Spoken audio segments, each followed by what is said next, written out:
Hey everyone, it's Chrono from the Headphone Show. Today with me I have the Sendy Audio Peacock planar magnetic headphone. Let's check it out.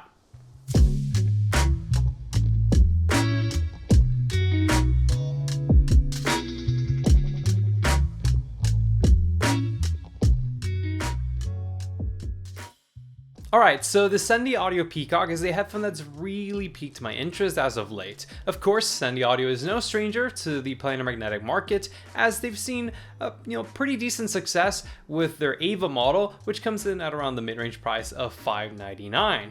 However, the Peacock, which commands a whopping price tag of $1499, is trying to enter a completely different market. One which already has some of my favorite personal headphones like the LCDX, HD100S, and Hi-Fi Man Aria. So in this video, I'll be sharing my experience with the Peacock, as well as my thoughts on just how close or far Sendy Audio was to successfully entering what is already an extremely competitive price bracket. However, before we get to that, we'll start off as always by checking out the accessories, and well, the Peacock actually includes a pretty sweet array of accessories. For starters, there's a hard shell custom molded saddle brown colored carrying case that fits the Peacock and other accessories nicely. Then, whilst there might only be one dual high-rose connector to 4.4mm balance cable included, Sendy Audio did throw in a 1/4 inch as well as a 4-pin balanced XLR adapter for added versatility. Moving along to build and comfort, it's a bit of a mixed bag for me. Structurally, the Peacock feels to me like a very sound and sturdy headphone that's well built, utilizes good material, and just generally inspires confidence as a user. No complaints in this regard from me. However, where the Peacock slightly falls flat for me, and yes, I know this is 100% personal opinion, is actually in its aesthetics. I don't usually mention a headphone's appearance in my reviews because for the most part I only care about a headphone's musicality and performance.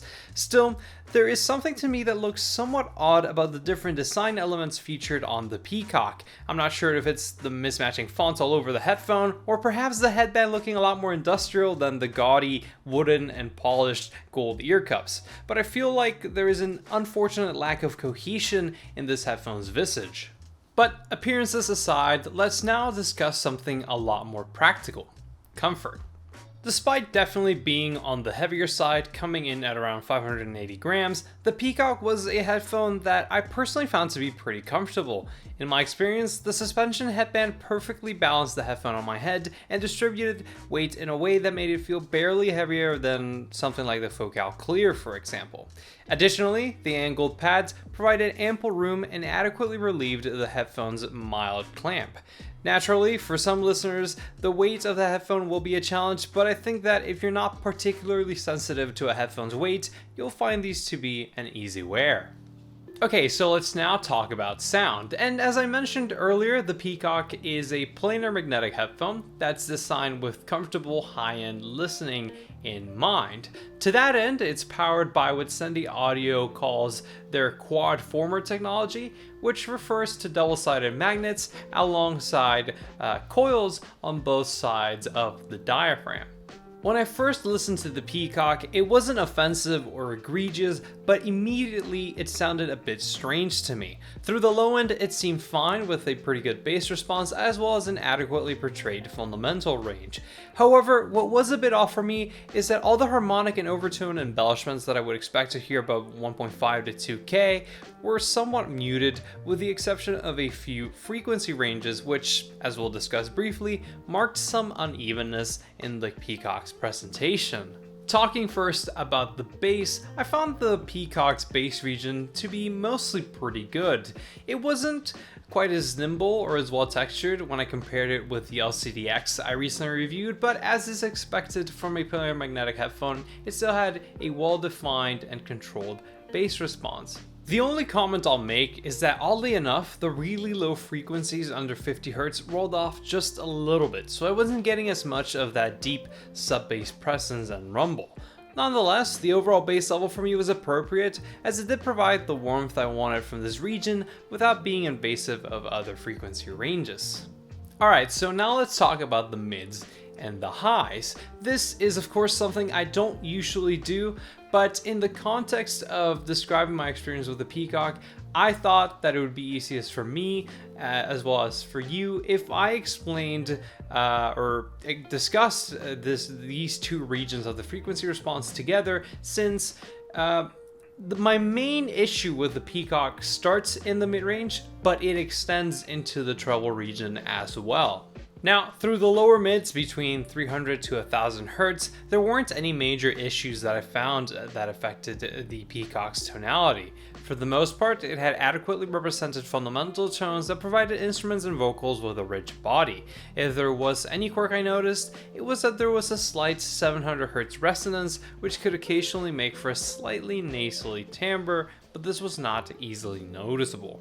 The problem arises then at around 2K, since subsequent frequencies sound to me as though they've all been downshelved by around 3 dB, and what this results in is that all the vocal and instrument lines in the music feel as though they're lacking in their harmonic content and contouring.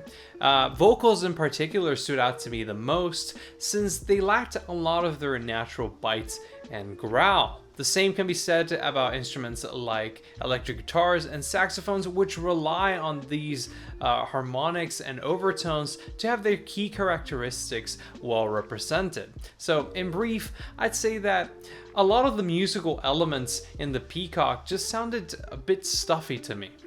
There were, however, a few exceptions to this, as certain frequency bands were noticeably more pronounced. The first was at around 3K, where there was a slight bump in the upper mid-range. Again, this was fairly subtle, but it did add a bit of a mid-range shout. Then the other two, and much more noticeable peaks, were at 6K and 8K. Despite the treble being overarchingly dark, the 6K peak did add noticeable glare and made those low treble frequencies a tiny bit harsh even. Then as for the 8K peak, it wasn't as big in magnitude as the one at 6K, but it still introduced an unusual shimmer in that region alongside mild mid-treble sibilance. Moving on to technical performance, I'll start off as always by talking about resolution and detail retrieval and image clarity, were again facets of the Peacock that I found to be disappointing. I mean, this is a headphone in the same price range and is supposed to be competing with the likes of the Focal Clear, the HD100S, the Aria, the LCDX, all headphones which are renowned for the transparency and image clarity that they provide. And the Peacock just didn't turn out to be as resolving or as nuanced of a headphone as I expected it to be. Even after EQ, which in my experience greatly cleaned up the Peacock's treble range in particular, it simply couldn't deliver the same level of transparency and texturing that its competitors did. For its internal resolution, it ended up reminding me most of something like the LCD2 Classic or the HiFiMan Ananda, both headphones that come in at nearly half the price.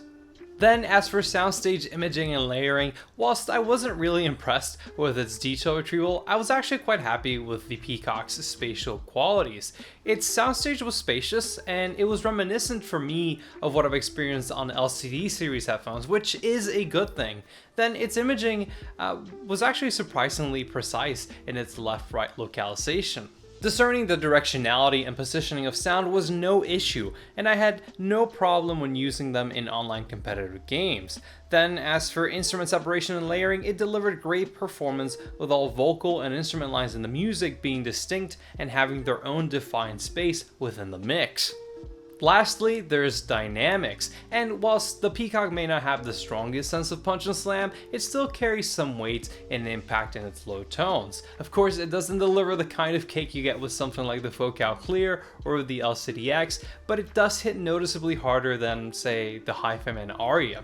Additionally, it does have pretty good tactility in its upper registers, so it is capable of reproducing the kind of pressure and intensity that you get with things like acoustic guitar strings being plucked or piano keys being played. Briefly, before heading into the conclusion of this video, let's talk about EQ. And I personally don't feel as though the Peacock has a necessarily bad tonality, but it's not one I particularly favor either. My preference has always been closer to the tonalities like that of the 2021 LCD-X, HD100S, and my current tonal reference, the HD560S, which I use with a bit of custom EQ. So EQing the Peacock, I ended up with a profile that extensively alters the stock frequency response and really forces it into a sound signature that I personally consider to be more natural sounding. If you'd like to try out my settings for the Peacock, there will be a link in the description down below to a post I've made on the Headphones community forums that is essentially an EQ compilation list of the profiles I've set up for every headphone I've reviewed. Okay, so now to wrap up this review of the Peacock, whilst I do think that it takes strides ahead of the Ava, I feel as though ultimately Sendy Audio fails to deliver a flagship headphone that adequately competes in the $1,500 price range. Its tonal shortcomings aside, I simply feel as though the Peacock fails to meet the standards for technical performance that have been set by its peers, and it makes it really hard to justify its $1,499 price tag. If the Peacock sees a price cut that brings it closer to the $900 to $1,000 bracket, then it may be a significantly more competitive option. However, as it stands, if you're looking for a top tier planar magnetic headphone, my nod would personally still go to the $1,599 Aria or the $1,299 LCD-X. Anyways, that is all for me today. I hope you enjoyed this video or found it useful. If you did, do consider dropping a like. If you'd like to learn more about the Peacock or many other headphones, I highly encourage you to check out the review section and the forums available on headphones.com. For more headphone audio content, stay tuned by subscribing to the Headphone Show here on YouTube. And until next time, this is Chrono signing off.